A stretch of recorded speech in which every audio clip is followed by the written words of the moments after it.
सुंदर, अप्रतिम, मनमोहक सौभाग्य अलंकार मंगळसूत्र महोत्सव 100% जीएसटी फ्री। मयूर अलंकार, सराफ बाजार आणि गंगापूर रोड, नाशिक।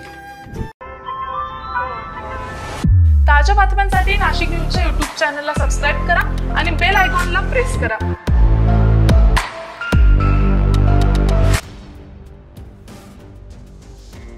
शंकर बाजार येथून लॉज पाहण्यासाठी रिक्षात बसलेल्या कॅनडाच्या प्रवाशाला रिक्षा चालकानंच लुटल्याचा प्रकार नाशिक रोड परिसरात घडलाय।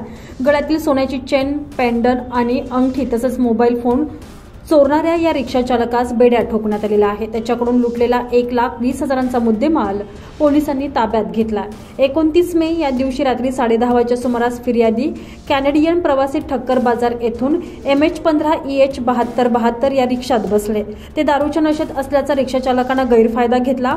उपनगर नाका सिग्नल येथे रिक्षा थांबवून फिर्यादीच्या गळ्यातील दागिने आणि मोबाईल बळजबरीनं चोरी करून फिर्यादीला रस्त्यावरच सोडून रिक्षा चालकानं धूम ठोकली। याबाबत उपनगर पोलीस ठाण्यात गुन्हा दाखल करण्यात आलेला होता। गुन्हा परदेशी नागरिकांसंबंधी तसेच अतिशय संवेदनशील असल्याने पोलीस आयुक्त संदीप कनेक यांनी संशयित रिक्षा चालकाचा शोध घेण्याच्या सूचना केल्या।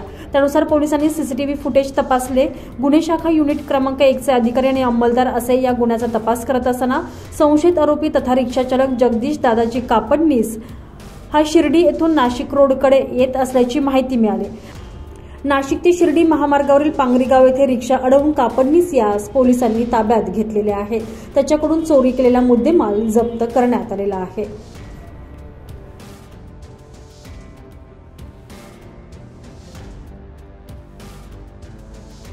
सनी काळे, नाशिक न्यूज, नाशिक रोड।